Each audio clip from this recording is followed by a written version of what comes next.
श्रावण महीने की दोनों अष्टमियों में से कोई भी अष्टमी, यह भी जरूरी नहीं है कि सोमवार की ही अष्टमी थी। श्रावण महीने की दोनों अष्टमियों में से कोई भी अष्टमी को कितना लगाना है? बीच वाला जो पत्ता है उस पर पीला चंदन। जब आपको लगे कि मेरा जीवन बहुत कष्टमय है, अब ये रोग, अब ये कष्ट दूर ही नहीं हो रहा, अब ये आए दिन तकलीफ पर तकलीफ बढ़ती जा रही है, आए दिन रोग बीमारी, पैसा घर में बच नहीं रहा, बहुत कष्टमय जीवन है, इसमें लगाओ पीला चंदन बेलपत्री की बीज पत्ती पर। महाराज, और बीज पत्ती पर जब चंदन लग जाए, लगने के बाद में ये दोनों पत्ती पर लाल चंदन लगा लीजिए। इन दोनों पत्ती के बीच में जो डंडी का भाग होता है, पत्ती से लेकर जो दो पत्तियां होती हैं, इनके बीच में जो जगह बचती है, इसमें मां पार्वती के 64 योगनियां, मां पार्वती अपनी पूर्ण सिद्धि के साथ में जितनी भी देवी के स्वरूप हैं, वो माता 64 योगनियां देवी के स्वरूप में यहां पर विराजमान होती हैं। दो पत्ती के नीचे से जो डंडी होती है नीचे तक, ये पूरी डंडी में 33 कोटि देवी देवताओं विराजमान होते हैं इस पूरी डंडी के अंदर। तो ये बीच वाली पत्ती है, ये जो बीच वाली पत्ती का जो भाग होता है, इस पत्ती के भाग में शहद का प्रयोग कर कर, यहां पीला चंदन, लाल चंदन, शहद का प्रयोग कर कर, इसी तरह से पकड़कर ये बेलपत्री की जो डंडी है वो अशुक सुंदरी पर जब आप समर्पित करें, तो जहां से जल बहता है उस ओर पर इस पत्ती को चढ़ाकर केवल आपके हृदय की बात कहकर देवाधिदेव महादेव से कोई भी शिव जी का मंत्र, पंचाक्षर नमः शिवाय, षडाक्षर ओम नमः शिवाय, श्री शिवाय नमस्तुभ्यम, या महामृत्युंजय मंत्र, जो शिव का मंत्र हो आपके पास में, उसको बोलते हुए देवाधिदेव महादेव को धीरे धीरे जल की धार चढ़ाना प्रारंभ करो। जल की धार जब पूर्ण होने लगे, उसमें थोड़ा जल बचे, तब अशुक सुंदरी पर जो तुमने बेलपत्र चढ़ाई है, वहां उस जलधार को चढ़ाए। ये प्रयोग आपको केवल सोमवार की अष्टमी पढ़ने पर ही करना है। कौन से दिन करेंगे? जम के बोलिए जरा। सोमवार की अष्टमी पढ़ने। और धतूरे का फूल,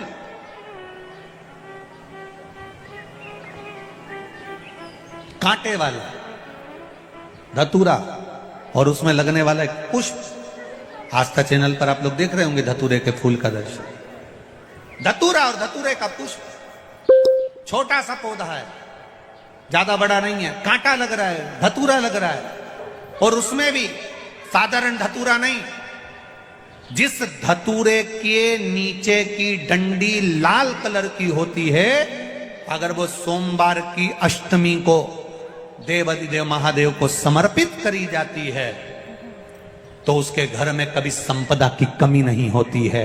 वो धतूरा है, साधारण नहीं है। धतूरे में भी लाल डंडी, जैसे धतूरा गोल होता है, उसके नीचे एक छोटी सी डंडी, देखा है आप लोगों ने? अरे देखी कि नहीं देखी बोलो? धतूरा देखा है ना? धतूरे के अंदर एक नीचे छोटी सी डंडी होती है, जब तोड़ोगे तो वो डंडी का कलर अगर लाल है, वो डंडी का कलर अगर लाल है, और कभी हम तो कहेंगे जैसे बड़ी बीमारी जिसको हो जाती है, लीवर, किडनी, कैंसर आदि का बड़ी बीमारियों से जो जूझ रहा होता है, प्रयास करो, प्रयास महामृत्युंजय का जाप कर कर, महामृत्युंजय का स्मरण कर कर, एक लाल डंडी का धतूरा प्रयास करना। एक धतूरा मिल जाए या 5 धतूरे मिल जाए, किसी भी एकांतेश्वर महादेव पर, जो शिव मंदिर एकांत में हो, जहां कोई जाता आता नहीं हो। वैसे तो अब बहुत मुश्किल है कि ऐसा मंदिर मिल जाए जहां कोई जाता आता नहीं हो, पहले की बात दूसरी है, अब बात दूसरी है।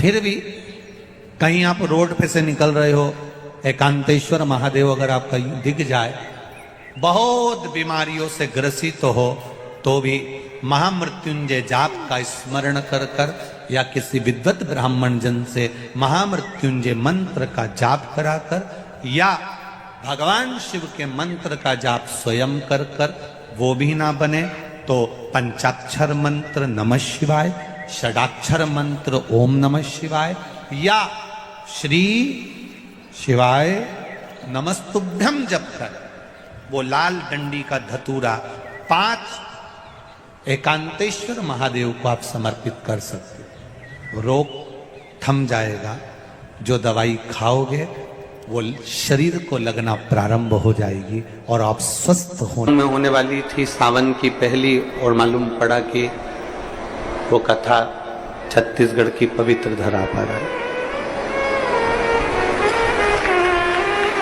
अर्थात भजन का बल, भक्ति का बल, स्मरण,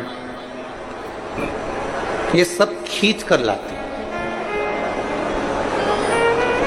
चुंबक देखिए आप लोगों ने, वो चुंबक को गंगा में रस्सी बांधकर गोताखोर डालते हैं और उसमें चिपकने वाला जो भी सामान होता है वो चिपक जाता है। लकड़ी नहीं चिपकती, कपड़ा नहीं चिपकता, प्लास्टिक नहीं चिपकता। उस चुंबक में जो चुंबकीय तत्व होते हैं वही चिपकते हैं।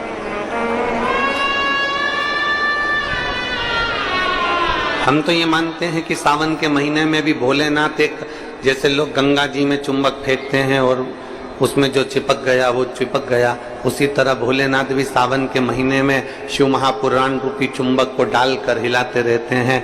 किसके भाग्य में है और कितने लोग चिपक सकते हैं ये उसी को मालूम है।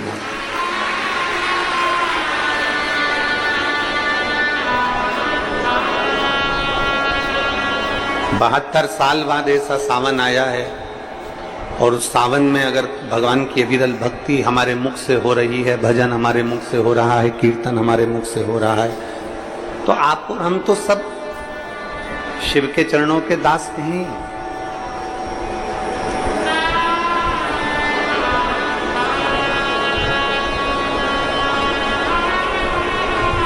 कहते हैं, शिव महापुराण की कथा कहती है, नौकरी ऐसी होना चाहिए, सर्विस ऐसी होना चाहिए जहां जाने का मन करे।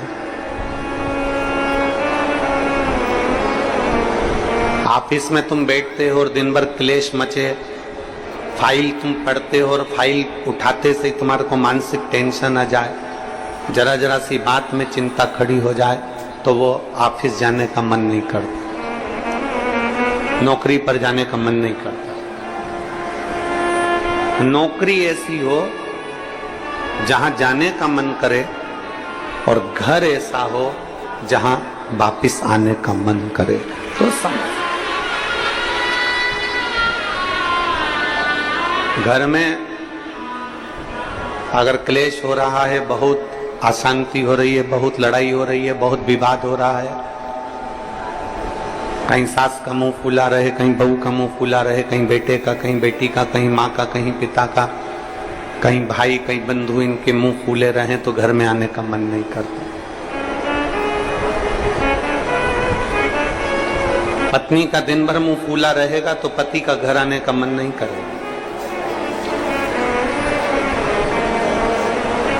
माँ बाप का अगर मुंह फूला रहेगा तो बच्चों का घर आने का मन नहीं करेगा। नौकरी ऐसी हो जहां जाने का मन करे। मन करे आपका कि मुझे बड़े उत्साह से जाने। एक प्रश्न आपसे पूछते हैं, उम्मीद है कि आप लोग उत्तर अच्छा देंगे। हमने भी पढ़ाई करी, आपने भी पढ़ाई करी, हमने भी विद्याध्ययन करा, आपने भी विद्याध्ययन करा। जब स्कूल में पढ़ते थे, मैथ का सब्जेक्ट आता या साइंस का आता, इंग्लिश का आता, कोई सब्जेक्ट जब सामने आता तो कोई कोई टीचर इतना अच्छा होता था कि उसके सब्जेक्ट में भले मन ना लगे पर उसके सब्जेक्ट में बैठने का मन जरूर करता था। बोलो सही है कि गलत? बोलो सही है कि गलत? और कोई कोई टीचर ऐसा होता था कि उसके सब्जेक्ट में जाने का मन नहीं करता था।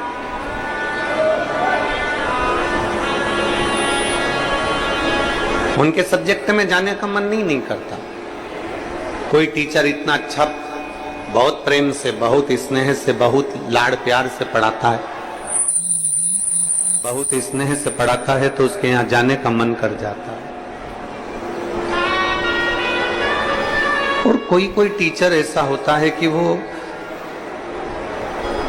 पढ़ाता है पर उसके अंदर इतना क्रोध, इतना गुस्सा है, कहीं मारना, कहीं ठोकना, कहीं अपशब्द कहना, कहीं कुछ कहना, तो मन ही नहीं करता कि उस टीचर के पास में जाकर बैठा।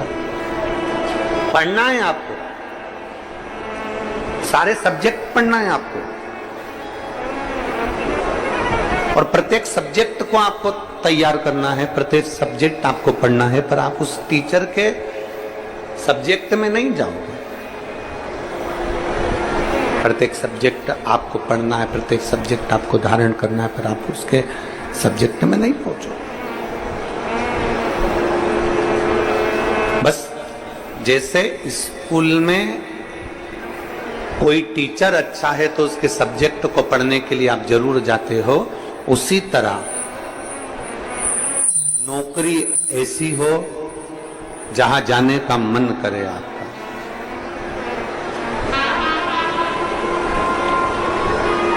नौकरी ऐसी होना चाहिए जहां तुम्हारा जाने का मन करे, जहां तुम्हारा बार बार मन करे, 5 भी बज जाए ना तो भी मन करे कि थोड़ा आधे घंटे और काम कर लूं, 1 घंटे और काम कर लूं,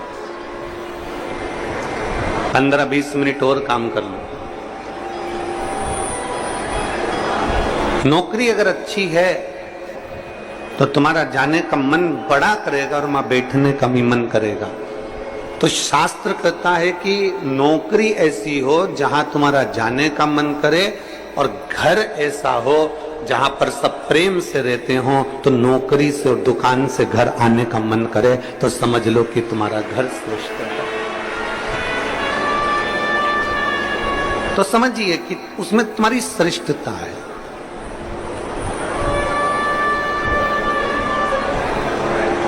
जरा जरा सी बात में अगर क्लेश हो रहा है, जरा जरा सी बात में अपशब्द बोले जा रहे हैं, तो वो श्रेष्ठता नहीं करता।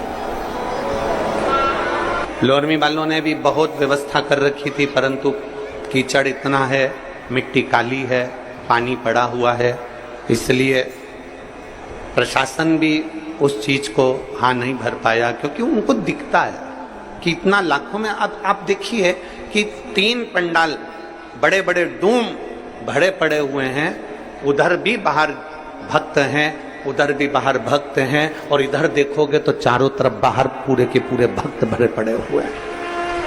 प्रशासन भी ये चीज देखता है कि इतने शिव भक्त आएंगे तो वो आराम से कथा सुने, आराम से रहें, आराम से खाएं, आराम से अपना भजन कीर्तन करें, और आराम से कथा श्रवण कर कर अपने अपने घर को जाएं, किसी को कोई कष्ट ना हो। ये प्रशासन भी देखता है।